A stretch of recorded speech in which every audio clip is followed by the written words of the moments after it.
नमस्कार। आज हम भगवत गीता के एक बहुत ही महत्वपूर्ण अध्याय 2, जिसे सांख्य योग कहते हैं, उस पर गहराई से बात करेंगे। हाँ, बिल्कुल। इसे अक्सर पूरी गीता का सार या कह सकते हैं आधार माना जाता है। हमारे पास जो स्रोत हैं वो इसी अध्याय के कुछ खास हिस्सों पर रोशनी डालते हैं। कहानी कुरुक्षेत्र से शुरू होती है ना? जी, कुरुक्षेत्र का मैदान और अर्जुन एकदम टूट चुके हैं। अपने ही लोगों को सामने देखकर वो हथियार डालने की बात कर रहे हैं। हाँ, वो मोह और कर्तव्य का द्वंद्व। और यहीं से श्री कृष्ण का वो गहरा उपदेश शुरू होता है, जो सिर्फ अर्जुन के उस पल के दुख तक ही सीमित नहीं रहता। सही कहा। ये उपदेश असल में जीवन के गूढ़ रहस्यों और आत्मज्ञान के बारे में है। अर्जुन का जो दुख है वो एक तरह से हम सबका दुख है ना? मोह और कर्तव्य के बीच फंसना। बिल्कुल। तो श्री कृष्ण शुरुआत कहाँ से करते हैं? वो अर्जुन के इस भ्रम को कैसे तोड़ते हैं? सबसे पहले श्री कृष्ण आत्मा के असली स्वरूप की बात करते हैं। वो समझाते हैं कि जिसे हम मारना या मरना समझ रहे हैं वो तो सिर्फ ये नश्वर शरीर है। हाँ, ये बहुत ही केंद्रीय विचार है। स्रोत में साफ लिखा है, आत्मा अमर है, अजर है, अविनाशी है। बिल्कुल। आत्मा न जन्म लेती है न मरती है, वो हमेशा से है, हमेशा रहेगी, शाश्वत है। तो फिर शोक किस बात का? ये बात समझने वाली है कि अगर आत्मा मरती ही नहीं तो फिर शोक करना व्यर्थ है। लेकिन सिर्फ ये जान लेना अर्जुन को लड़ने के लिए कैसे तैयार करता है। दुख तो फिर भी हो सकता है अपने लोगों को खोने का। अच्छा सवाल है। देखिए, श्री कृष्ण इस ज्ञान से अर्जुन को भावनात्मक उथल-पुथल से ऊपर उठाना चाहते हैं। जब ये समझ आ जाए कि आत्मा शाश्वत है तो मृत्यु सिर्फ एक पड़ाव है, अंत नहीं। मतलब शरीर बदलता है, आत्मा नहीं। हाँ, तो जिन्हें मारने का डर है वो असल में मरते नहीं, और जिसे मरने का डर है वो तो शरीर है, आत्मा तो है नहीं। इस समझ से वो अर्जुन को कहते हैं कि भाई अपने कर्तव्य पर ध्यान दो। कर्तव्य यानी उनका क्षत्रिय धर्म। स्रोत में इस बात पर बहुत जोर है कि एक क्षत्रिय के लिए युद्ध से मुंह मोड़ना, खासकर जब धर्म की बात हो, वो सही नहीं है। हाँ, वो कहते हैं कि इससे अपयश मिलेगा और ये पाप के बराबर होगा। अपने नियत कर्म से पीछे हटना ठीक नहीं। और यहीं से कर्मयोग का सिद्धांत आता है ना, जो इस अध्याय का एक और बहुत बड़ा पिलर है। बिल्कुल सही, कर्मयोग। श्री कृष्ण कहते हैं कि कर्म करना तुम्हारे हाथ में है, लेकिन उसका फल, उसका नतीजा वो तुम्हारे हाथ में नहीं है। वो प्रसिद्ध श्लोक, कर्मण्ये अधिकारस्ते मा फलेषु कदाचन, मतलब कर्म करो, फल की चिंता मत करो। हाँ, यही। पर इसका मतलब सिर्फ ये नहीं कि नतीजों की परवाह ही ना करो। मतलब ये है कि तुम्हारा कर्म फल की इच्छा से न बंधा हो, आसक्ति न हो, ताकि कर्म भी बेहतर हो और करने वाला चिंता से मुक्त रहे। एग्जैक्टली। इससे कर्म कुशलता से होता है, बिना किसी बोझ के। सुनने में तो ये बहुत अच्छा लगता है, पर असल जिंदगी में बिना फल की इच्छा के काम करना, ये तो बहुत मुश्किल है। मुश्किल तो है। यहीं पर श्री कृष्ण समभाव का रास्ता दिखाते हैं। संभाव मतलब सुख दुख, लाभ हानि, जीत हार, इन सब परिस्थितियों में समान रहना, विचलित न होना, मन को स्थिर रखना। अच्छा, तो ये एक तरह की मेंटल ट्रेनिंग है, अनासक्ति का अभ्यास। हाँ, कह सकते हैं।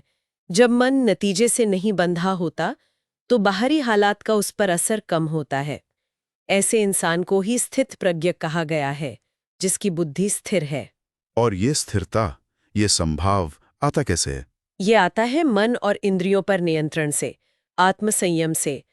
स्रोत में इंद्रियों को वश में रखने के महत्व पर काफी जोर दिया गया है। हाँ, मैंने पढ़ा। उसमें वो पूरा क्रम भी समझाया है कि कैसे इंसान का पतन होता है अगर इंद्रियां वश में ना हो। बिल्कुल, वो क्रम बहुत दिलचस्प है। पहले किसी चीज के बारे में सोचना, संकल्प करना, फिर उससे लगाव, आसक्ति होना। आसक्ति से फिर इच्छा, वासना पैदा होती है। और जब वो इच्छा पूरी नहीं होती तो क्रोध आता है।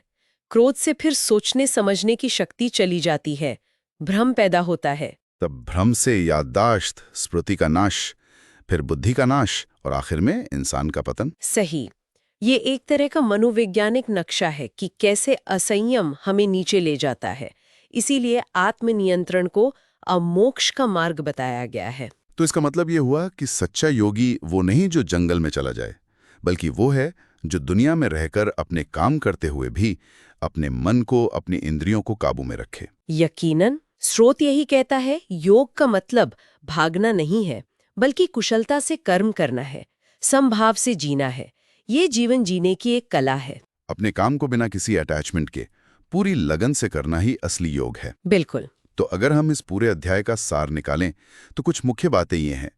पहले तो आत्मा की अमरता को समझना। हाँ, कि हम शरीर नहीं, आत्मा है। फिर अपने कर्तव्यों को पहचानना और उसे पूरी निष्ठा से करना, बिना फल की चिंता किए। और कर्म करते हुए उसके नतीजों से, चाहे वो अच्छे हों या बुरे, उनमें बंधना नहीं, समभाव रखना। स्रोत की भाषा में कहें तो आत्मा को जानो, कर्म में रचो, लेकिन फल में बंधो नहीं। एकदम सही। ये सिद्धांत सिर्फ कुरुक्षेत्र के लिए नहीं, आज भी हमारी रोजमर्रा की जिंदगी के लिए उतनी ही प्रासंगिक है। हाँ, ये व्यक्तिगत शांति और अपने सामाजिक कर्तव्यों के बीच एक बैलेंस बनाने का रास्ता दिखाते हैं। और ये सिर्फ शुरुआत है। जैसा स्रोत कहता है, ये अध्याय आत्मज्ञान के रास्ते पर पहला कदम है। ये वाकई सोचने वाली बात है।